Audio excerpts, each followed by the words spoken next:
Jadi ada seorang pria yang terjebak di dasar laut di dalam kapal yang lagi tenggelam selama berhari-hari. Dan gua mau lo tonton video ini sampai habis karena di akhir cerita itu ada video aslinya. Begini ceritanya.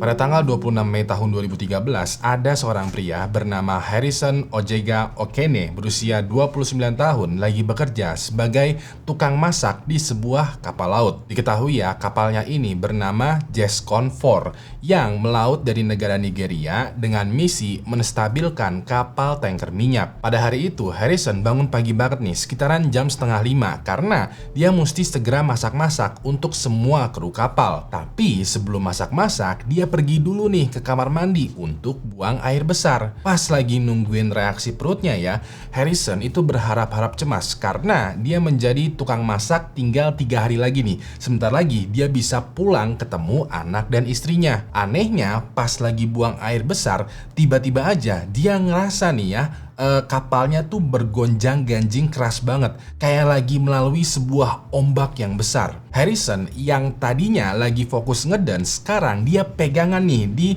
tembok kamar mandi karena gonjang-ganjingnya ini itu dia susah keluar tainya. Bukannya semakin tenang, gonjang-ganjingnya ini semakin keras sampai-sampai seluruh furnitur yang ada di dalam kamar mandi kebalik semua. Waktu itu ya, Harrison sempat terpental di dalam kamar mandi nih ya, dan pas dia membuka matanya, dia ngeliat kalau toilet yang tadi dia lagi dudukin sekarang itu ada di langit-langit, yang artinya kapal tempat Harrison berada sekarang itu bener-bener lagi terbalik, digulung sama ombak. Ya udah deh, Harrison langsung refleks tuh ya, pakai celana dalamnya lalu berusaha keluar tuh dengan membuka pintu kamar mandi. Dengan susah payah nih ya dia buka pintunya karena ternyata gelombang air laut itu udah mulai masuk tuh ke dalam lorong kapal. Dan begitu dia keluar kamar mandi, dia ngeliat tuh di ujung lorong itu ada awak kapal yang berusaha keluar ke dek kapal. Sayangnya pas mereka persis mau keluar nih,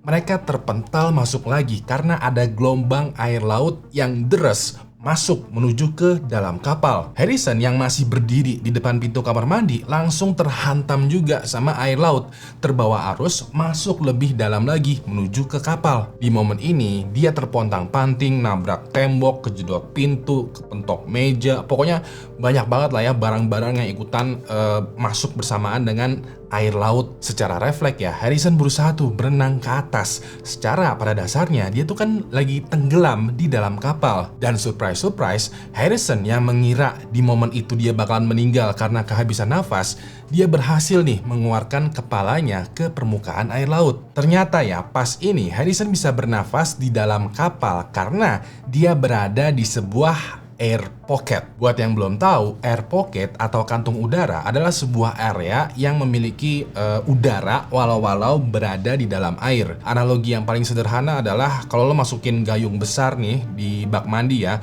lalu gayungnya lo buka, biasanya keluar tuh gelembung dari gayungnya. Hal ini bisa terjadi karena pada saat lo masukin gayung ke bak mandi, ada udara nih yang terperangkap di dalam gayung. Sama halnya dengan Harrison, walaupun kapalnya lagi OTW tenggelam menuju ke dasar laut, dia sekarang bisa sedikit bernafas lega karena dia berada di sebuah ruangan yang berhasil menangkap sisa-sisa udara. Pas ini ya, Harrison berusaha nih menelaah dengan cara meraba-raba sekitarnya karena pada momen ini listrik kapal itu udah mati. Jadinya semuanya gelap banget. Harrison waktu itu sadar kalau dia ternyata terperangkap di dalam kamar mandi. Tapi bukan kamar mandi yang tadi dia kunjungin ya, melainkan kamar mandi yang ada di sebelah ruangan mekanik. Di satu sisi dia merasa lega karena dia bisa bernafas di dalam kapal yang udah ada di dasar laut. Tapi di sisi lain dia merasa pesimis juga karena air pocket di dalam kamar mandi ini tuh nggak banyak.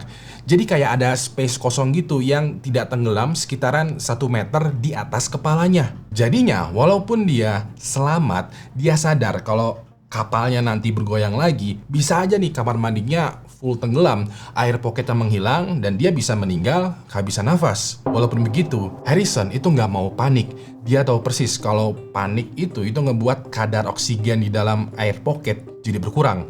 Dia bisa sesak nafas dan ujung-ujungnya meninggal dunia. Maka dari itu, dia berusaha menenangkan dirinya sebisa mungkin sambil mengakses situasi. Pas ini ya, tujuan utama dia kan menyelamatkan diri.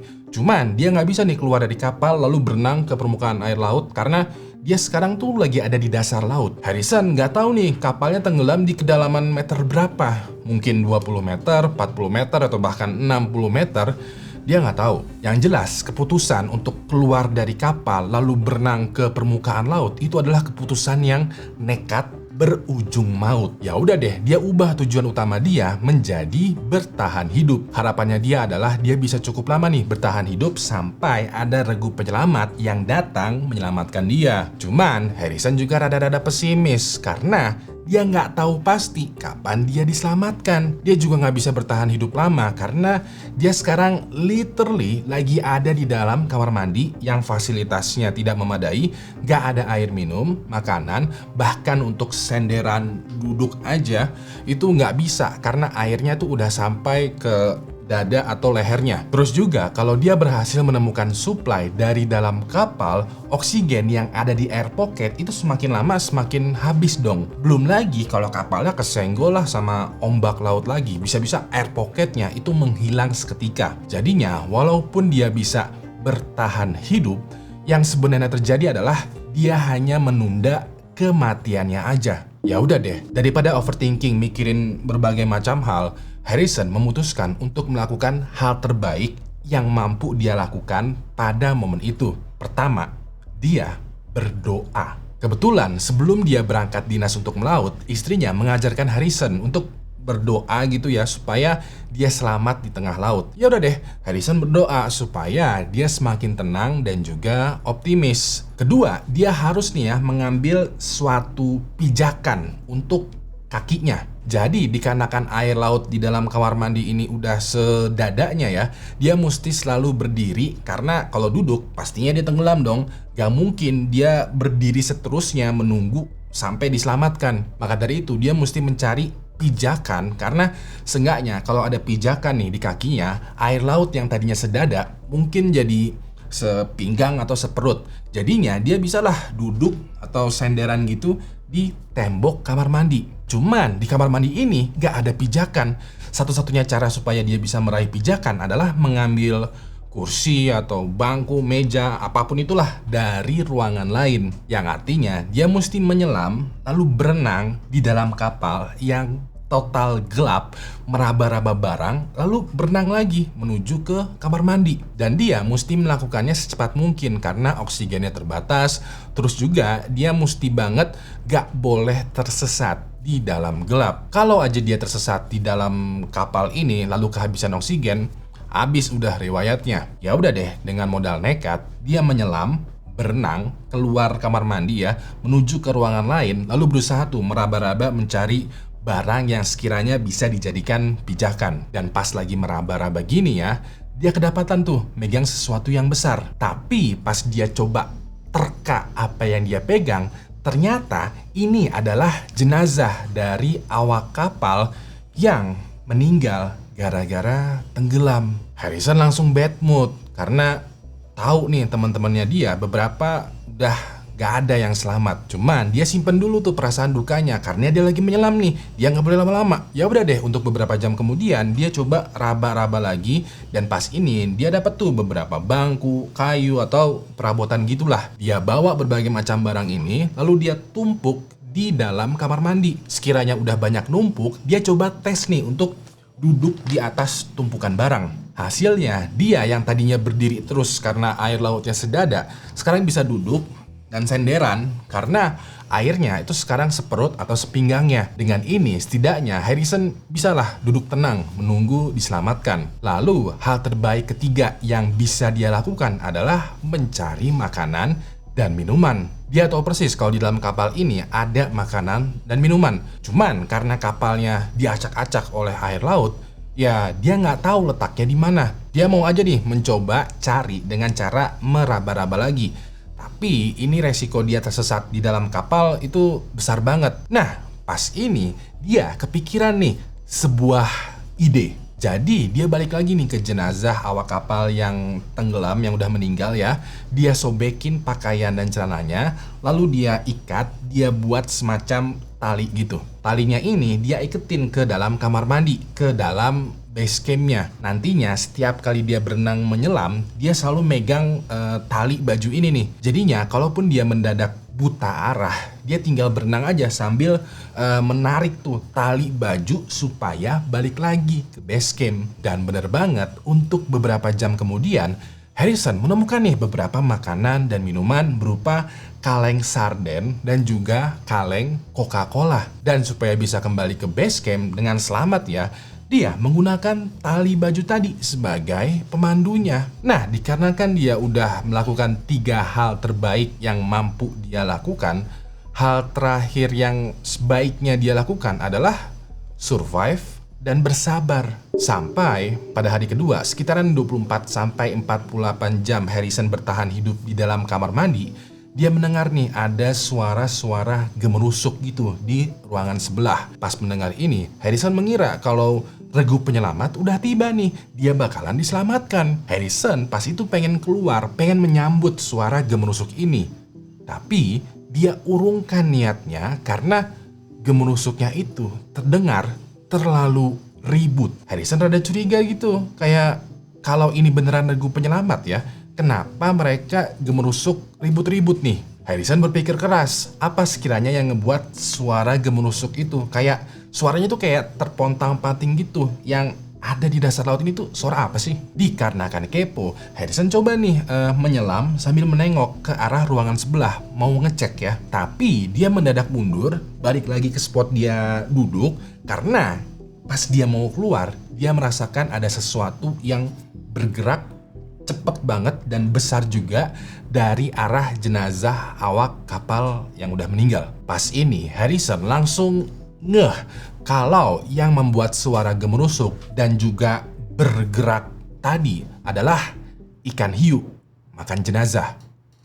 Harrison langsung duduk mepet gitu ya di tembok kamar mandi sambil juga kakinya tuh dia angkat. Dia khawatir banget kalau ikan hiu yang lagi makan jenazah itu masuk ke dalam kamar mandi dan menyerang dia. Terlebih lagi tidak ada pintu nih di antara kamar mandi dengan ruangan sebelahnya. Secara pintunya tuh udah jebol duluan pas kapal tenggelam ini. Ya udah deh, Harrison langsung mengambil besi gitu untuk menjaga-jaga nih. Kalau sekiranya hiunya beneran masuk, dia bisa lah takol hiu ini. Untungnya dikarenakan hiunya lagi pada sibuk tuh ya menggerogoti jenazah awak kapal lain, gak ada satupun hiu yang masuk ke kamar mandi. Walaupun begitu, Harrison semakin lama semakin pesimis karena dia gak bisa nih keluar untuk looting makanan. Secara di luar itu ada sekumpulan ikan hiu. Di sisi lain, pada hari ketiga kapal Gascon 4 tenggelam di permukaan laut ya, udah ada kapal dari regu penyelamat yang standby untuk menyelam. Salah satu dari penyelam ini adalah seorang pria bernama Tony Walker.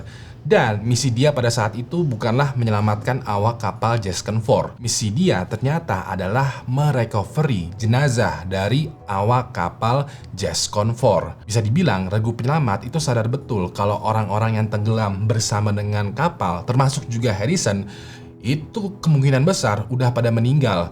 Jadinya gak mungkin lah mereka selamat. Ya udah deh, Tony beserta dengan anggota regu penyelamat lainnya menyelam nih menuju kapal Gascon 4 yang udah karam di dasar laut. Ternyata ya, kapalnya ini tenggelam di kedalaman 30 meter dan membutuhkan banyak peralatan khusus untuk bisa sampai menuju ke dalam kapal. Singkat cerita, begitu Tony dan anggota lainnya sampai, mereka langsung mengusir tuh hiu-hiu yang berkumpul di sekitaran kapal. Sekiranya aman, Tony langsung masuk nih mensurvei situasi di dalam kapal. Sebagaimana yang lo lihat ya, Tony waktu itu melihat ada banyak jenazah dari awak kapal yang udah digrogotin oleh hiu. Pas lagi melihat-lihat ini, Tony itu notice ada satu tangan manusia gitu yang mengapung. Tony coba pegang tangan ini ya. Niatnya dia tuh kayak pengen mengesampingkan tangan ini.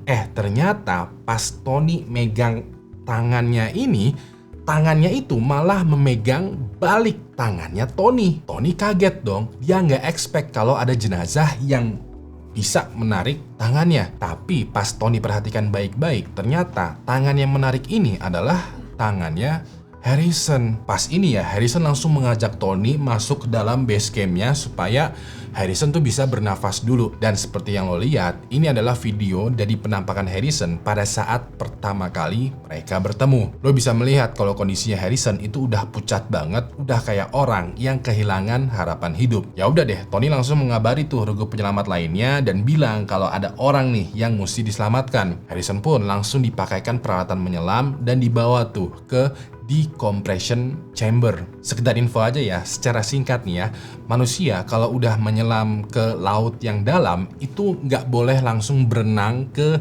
permukaan laut. Mereka harus recovery dulu di decompression chamber, semacam kamar berbentuk tabung gitu, supaya kadar atau tekanan oksigen di dalam tubuhnya stabil lagi. Sekiranya udah stabil, perlahan-lahan deh mereka boleh dibawa ke permukaan laut atau ke daratan. Nah, di decompression chamber ini Harrison langsung dirawat dan juga distabilkan kondisinya. Sejauh ini ya, Harrison telah survive sendirian di dasar laut selama 3 hari berturut-turut, hanya makan dan minum seadanya. Diketahui juga di beberapa bagian kulit tubuhnya Harrison itu rusak karena selalu aja terendam air laut. Baru deh sekitaran 3 hari kemudian, Harrison yang sekiranya udah cukup stabil dibawa atau diselamatkan ke daratan. Lalu, begitu sampai ke daratan, Harrison disambut hangat nih dan rasa syukur banget nih sama masyarakat setempat, terutama sama anak dan istrinya. Kisah bagaimana dia bisa bertahan di dasar laut berhari-hari itu menjadi viral pada masa itu karena dianggap sebagai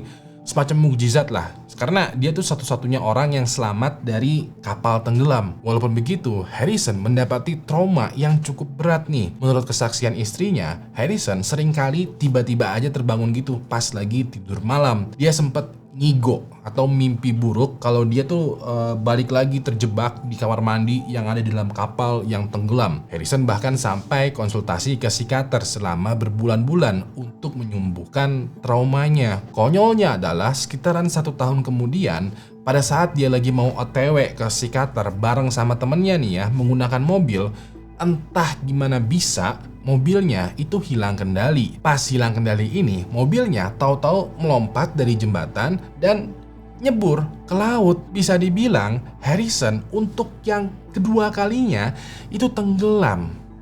Kayak ini orang tuh hobinya tenggelam atau gimana sih? Walaupun begitu, pada saat Harrison bersama dengan temannya tenggelam ya di dalam mobil nih ya, dia nggak panik.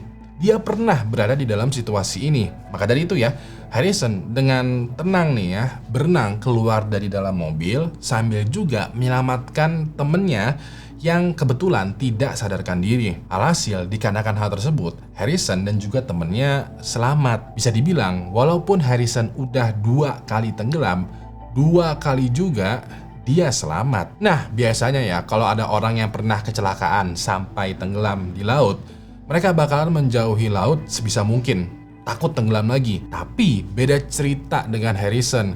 Justru gara-gara dia pernah tenggelam di laut, dia ikutan training tuh untuk menjadi penyelam profesional. Jadi selepas dia bekerja sebagai tukang masak nih ya, dia ambil training lalu bekerja sebagai penyelam profesional untuk perusahaan kilang minyak. Dalam interviewnya, Harrison sempat bilang, "Aku pernah mengalami hal yang terburuk. Jadi apapun yang terjadi, gak bakalan seburuk hal yang pernah aku alami."